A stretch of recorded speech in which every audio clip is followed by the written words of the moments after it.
कान्यकुब्ज नगर कन्नौज में एक ब्राह्मण रहता था। वो वैश्या के प्रसंग को देख करके बड़ा आसक्त चित्त होकर वैश्यागामी और पूरा का पूरा दूषित सदाचार नष्ट हो चुका था। वो इतना नीच हो गया था कि रात दिन वैश्या का सहवास करता, उसी के पास रहता, उसको रिझाने के लिए बटोहियों को लूटता, उनकी हिंसा कर देता, जुआ खेलता, धोखाधड़ी से धन ला करके वैश्या को संतुष्ट करता। निंदनीय वृत्ति का आश्रय लेकर वो अपने कुटुंब का भरण पोषण करता और बहुत से प्राणियों की हिंसा कर चुका था, बहुत से प्राणियों को लूट चुका था, वो बहुत से प्राणियों का पाप कर्म एकत्रित कर चुका था। अब वो उसी वैश्या के साथ जो बच्चे पैदा हुए, उन्हीं के दुलार लालन पालन में समय उसका नष्ट हो गया। बहुत बड़ा आयु का लंबा भाग व्यतीत हो गया। 88 वर्ष की उसकी अवस्था आ गई। उसने वैश्या से 10 पुत्र उत्पन्न किए थे। सबसे छोटे का नाम नारायण रखा था। ये स्वयं नहीं रखा था। जब भगवान अहेतुकी कृपालु है, अहेतुकी कृपा करते हैं तो साधु समागम होता है। भक्तमाल जी में इनका चरित्र है। एक बार एक भगवत प्रेमी महात्माओं की साधु मंडली आई तो भ्रमण करते थे साधुजन, तो उधर कन्नौज होते हुए निकले। तो उसी नगर में पूछा, भाई कोई पवित्र ब्राह्मण हो जिसके यहां भिक्षा ले सके, कोई एकांतिक बगीचा हो। तो विनोद करने वाले, उपहास करने वाले गांव में भी लोग होते हैं। उनका बहुत सबसे ज्यादा पवित्र अजामिल ब्राह्मण है और बगीचा भी बहुत जोर का है, और था जोर का बगीचा क्योंकि वैश्या का था उपवन। संत महात्मा विश्वास ही परम धन होता है। वो विश्वास करके गए, बगीचे में ठाकुर जी के लिए जल छिड़का और आसन लगाया और आरती पूजा शुरू। और उधर अजामिल जो है 2-4 पशुओं की हिंसा करके उनको लेके आ रहा था। बगीचे में गया, देखा साधु महात्मा तो वैसा तो नहीं कि वो ये ना जानता हो कि साधु महात्मा क्या होते हैं। पशुओं को दूर फेंका जो मृग आदि मार कर लाया था, और गया साष्टांग दंडवत किया और रो पड़ा, भगवान आज पता नहीं मुझ नीच अधम का कौन सा सौभाग्य उदय हुआ कि आप भगवत प्रेमी महात्माओं का सानिध्य। प्रभु मैं तो बहुत नीच हूं, आप यहां कैसे आ गए? तो उनका गांव के लोगों ने बताया कि उत्तम ब्राह्मण है। तो बोले, प्रभु देख ही रहे हो आप हम कैसे उत्तम हैं। वैश्या के संग रहते हैं, हिंसादि चोरी लूटपाट से अपना पेट पालते हैं। प्रभु मेरी दुर्गति हो गई। तो उनका अब तो कोई साधन बन नहीं सकता, अब हम तुम्हारे भाग्य की रेखा देख रहे, एक पुत्र और होगा, उसका नाम नारायण रख देना। और संतों ने अपना आसन उठाया और अपवित्र स्थान में भगवान का भोग बनाना, भगवान का भोग लगाना हो नहीं सकता। वहां से चल पड़े। कुछ समय बाद जो 10वां पुत्र हुआ उसका नारायण नाम रखा। सबसे छोटे का नाम नारायण था। अजामिल का बहुत प्यार स्वाभाविक नारायण पर था। अब वो अपने इस बालक पर 88 वर्ष का वृद्ध अजामिल बड़ा मोह, और मोह क्या मतलब पूरी श्रद्धा के संतों ने कहा है नारायण नाम रखना, तो इसलिए बहुत प्यार करता है। संपूर्ण हृदय अपने बच्चे को दे दिया, नारायण बच्चे को। अब वो बच्चा तोतली बाली, बाल सुलभ खेल, अजामिल आसक्त हो गया। अजामिल उसी के साथ खाता पीता, उसी के साथ समय ज्यादा व्यतीत करता। अब जिसको पता नहीं होता, असावधान व्यक्ति के ऊपर मृत्यु का प्रहार होता है। मृत्यु सिर पर आ पहुंची। मूर्ख और बूढ़ा अजामिल, मृत्यु का समय जब आया तो थोड़ी दूर पर बालक खेल रहा था, बोलने की हिम्मत थी तो एक आवाज बोली, नारायण। अपने बच्चे को बुलाया। अजामिल ने देखा भयंकर यमदूत, हाथ में फांसी और टेढ़े टेढ़े भयंकर मुंह, दांत और रोए।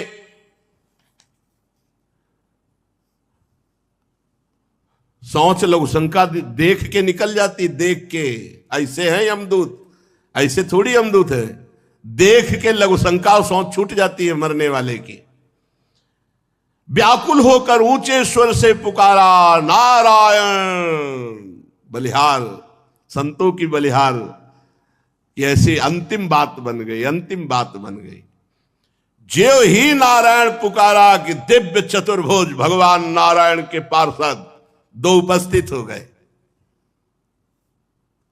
झटपट आकर यमदूतों की फांसी काटी। अजामिल के सूक्ष्म शरीर को अभी वो खींच ही ना शुरू ही किया था, भगवान के दूतों ने, श्रीहरि दूतों ने बलपूर्वक उन्हें डांट कर रेप और यमपास काट दी।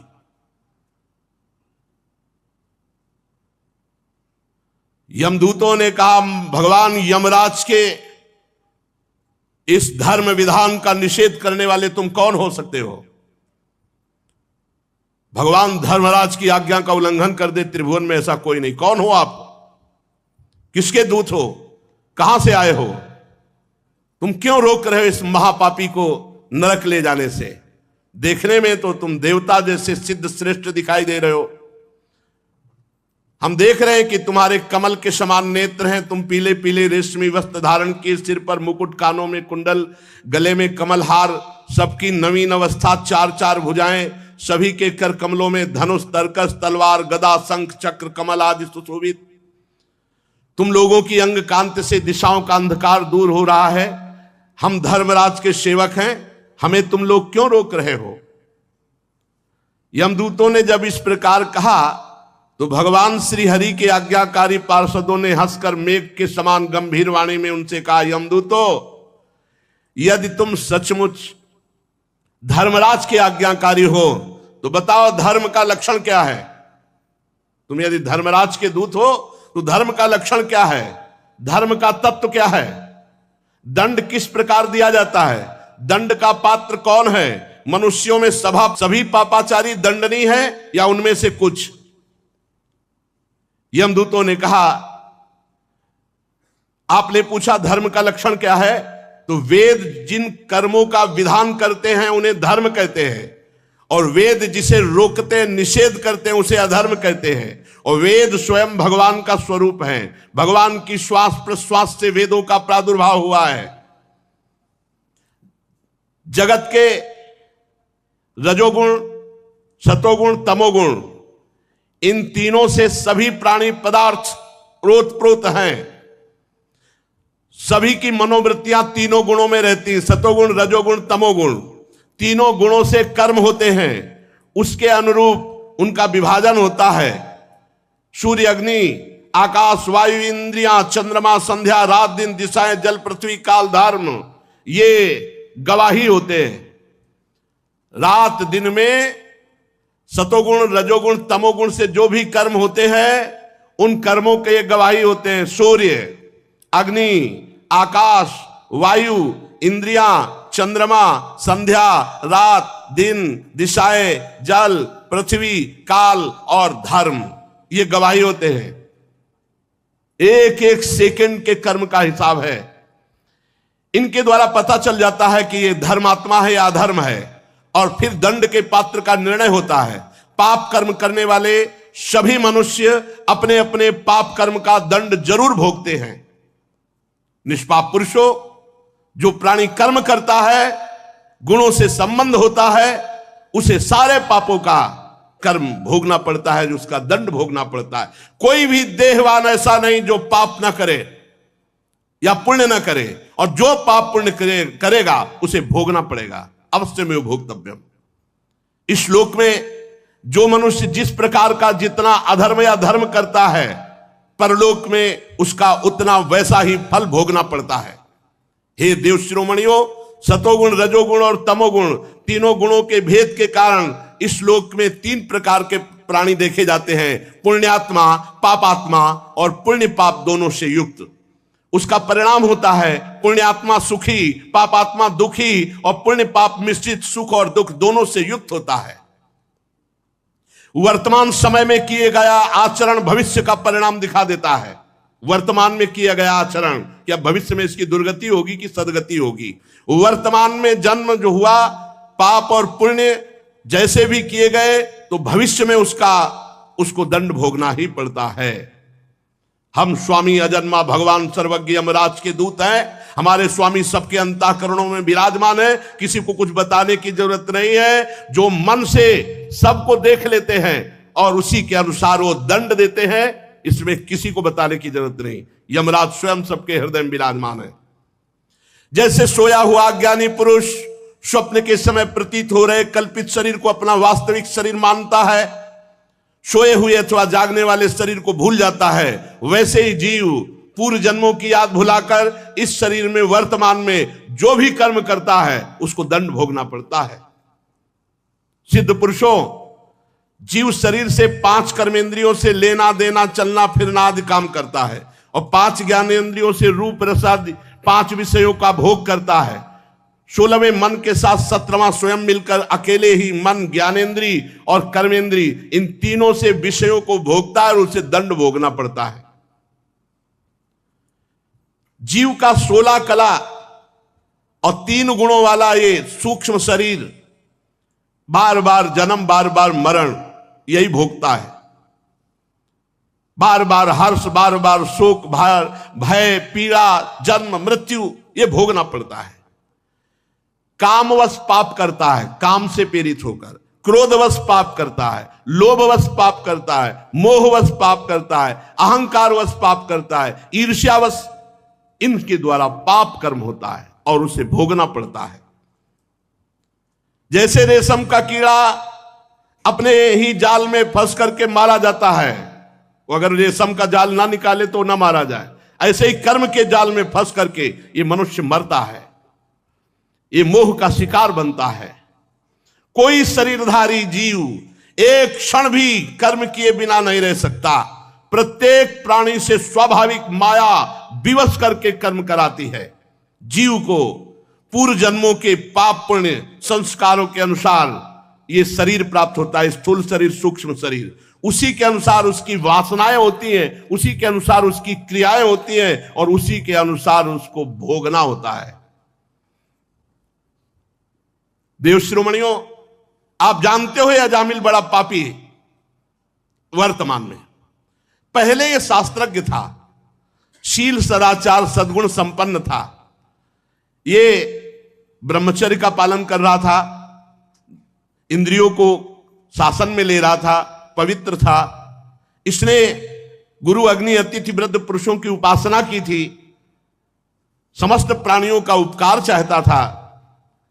पर एक दिन ये अपने ब्राह्मण पिता के आदेशानुसार वन में गया और वहां से फल फूल समिधा कुछ लेकर लौट रहा था। लौटते समय देखा कि एक भ्रष्ट वैश्या किसी कामी पुरुष से निर्लज्जता पूर्वक विहार कर रहा है।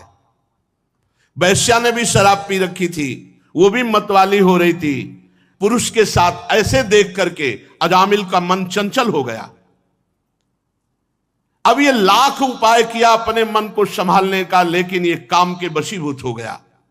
यद्यपि बहुत धैर्य और ज्ञान का प्रयोग किया, पर काम वेग से विचलित होकर मन को ना रोककर ये पूरी शक्ति से वैश्या को रिझाने में लग गया। वैश्या को निमित्त बनाकर काम पिशाच ने इस अजामिल का नाश कर दिया। अब ये शास्त्र संबंधी सारी पवित्रता और चेष्टा मर्यादा छोड़कर वैश्या को रिझाने में लग गया। वैश्या के साथ सहवास और अपने घर की सारी संपत्ति वैश्या को दे दी। ये धर्म भ्रष्ट हो गया और वैश्या के ही पास रहने लगा। अब सुंदर सुंदर वस्त्र आभूषण आदि से वैश्या को प्रसन्न करना, धीरे धीरे धीरे धीरे चोरी, हिंसा, जुआ, शराब सब आ गए दोष। स्वच्छंद चारणी कुल्टा वैश्या के अधीन होकर के इसने साफ शास्त्र विरुद्ध आचरण किए। इस पापी ने शास्त्राज्ञा का उल्लंघन किया, स्वच्छंद पापाचरण किया, ये शास्त्र निंदित कार्य किए। ये वैश्या के मल समान शरीर और अन्न से पला, इसलिए अब हम इसे ले जाएंगे और नरक में यंत्रणा देकर इसको पवित्र करेंगे। हम इस पापी को दंड पानी भगवान यमराज के पास ले जाएंगे, वहां जाकर ये दंड भोगेगा, तब पवित्र होगा। ये सुनकर भगवान के पार्षदों ने हंस दिया और कहा, यमदूतों, बड़े आश्चर्य की बात है कि तुम धर्मराज के दूत हो और पूर्ण धर्म का तुम्हें ज्ञान नहीं। तुम एक निरपराध को दंड दे रहे हो। भला निरपराध को दंड कैसे दिया जा सकता है? जिस समय इसने अपने अंतिम समय अपने पुत्र के बहाने बुलाया नारायण, उसी समय इसके सारे पाप नष्ट हो गए। ये बात समझ लो, कोई भी तपस्या इतनी पवित्र नहीं कि सारे पाप नष्ट कर सके। यदि गोविंदेति चुक्रोशी कृष्णा माम दूरवासिनम ऋण में तत्प्रबद्धम में हृदयान्नाप सरपति। गोविंद गोविंद चाहे जितनी दूर से गोविंद गोविंद, हरि हरि, कृष्ण कृष्ण, सब पाप नष्ट हो गए, भगवान ऋणी हो जाते हैं। साधारण धर्म का ज्ञान तुमने वर्णन किया, साधारण धर्म का ज्ञान तुम्हें नहीं। ये विश्वासघात होगा इसके साथ यदि मैं तुम्हें ले जाने दूं। यमदूतो एक जन्म का नहीं, बस यही सब शास्त्रों की कृपा से बात आई, तभी हमारे हर प्रश्न का उत्तर नाम होता है, हर प्रश्न का उत्तर। अयम ही कृत निर्वेशो जन्म कोट्यं हंसमामपि यद व्याजहार विवशो नाम स्वस्थयनम हरे। इसने मेरे हरि का नाम जब उच्चारण किया तो इस जन्म के नहीं, करोड़ करोड़ जन्मों के पापों का प्रायश्चित हो गया। अब ये भगवान के परम पद को प्राप्त होगा, 1 रुपया नहीं लगता। तुम स्नान किए हो कि नहीं किए हो ये भी प्रश्न नहीं है। अपवित्र पवित्रो वा सर्वावस्थांगतो विवाह यह स्मरेत पुंडरीकाक्षम सवायाभ्यंतरा शुचि। हरि हरि, कृष्ण कृष्ण, राधा राधा राधा, हो गया, सब पापों का प्रायश्चित हो गया। अयम ही कृत निर्वेशो जन्म कोट्यंग सामपि, करोड़ों जन्मों के पापों का इसने प्रायश्चित कर लिया जिस समय इसने हमारे स्वामी नारायण का नाम पुकारा। एते नैव भृगोनोष्य कृतम स्याद घनिष्कृतम यदा नारायणायेति जगाद चतुरक्षरम। जिस समय 4 अक्षर पुकारा नारायण, उसी समय ये पूर्ण निष्पाप हो गया, पूर्ण निष्पाप हो गया, समस्त पापों का प्रायश्चित कर लिया। ध्यान दो, भगवान के पार्षद बोल रहे, स्तेनः शुरापो मित्र ध्रुव ब्रह्मा गुरुतल्पगः स्त्री राज पितृ गोहंता ये च पातकिनो परे सर्वेषामप्यघवता मिदमेव सुनिष्कृतम नाम व्याहरणम विष्णोर यतस्तद्विषयामति।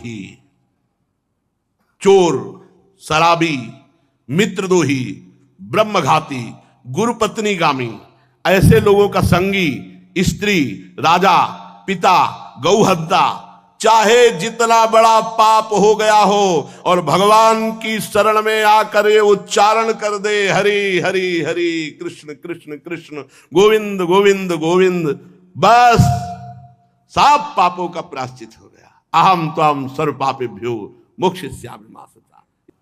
अजामिल जी ने देखा कि यमदूत अंतर ध्यान हो गए, भगवान के दिव्य 2 पार्षद पार्श्व में विराजमान है। साष्टांग चरणों में दंडवत किया और कुछ कहना चाह रहा था। मानो अजामिल ये कहना चाह रहा था कि अभी तो हमने भगवान को नहीं पुकारा, पुत्र के बहाने नारायण नाम निकल गया, तो आप भगवत पार्षद का साक्षात्कार हुआ, यम के त्रास और फांस से बच गए। अगर हमें कुछ सेकंड ही समय मिले तो मैं भाव से भगवान का नाम तो पुकार लूं। उसी समय भगवान के पार्षद अंतर्धान हो गए। अजामिल सीधे वहां से कन्नौज से सीधे चला और हरिद्वार पहुंचा, और हरिद्वार में गंगा स्नान करके एकांत क्षेत्र में बैठकर भगवान के नाम का ध्यान किया। क्योंकि भगवत पार्षदों के दर्शन और संभाषण से संपूर्ण पाप नष्ट हो चुके थे, इसलिए बुद्धि पवित्र हो गई थी। तत्काल योग मार्ग में बुद्धि स्थित हुई और नामाकार वृत्ति हो गई। नामाकार वृत्ति, बुद्धि को समस्त विषयों से पृथक करके नामाकार कर दिया, नाम में तन्मय कर दिया।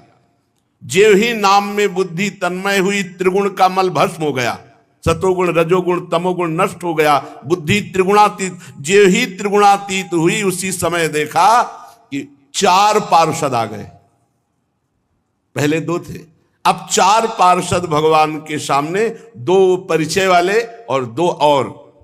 अजामिल साष्टांग दंडोत फिर किया।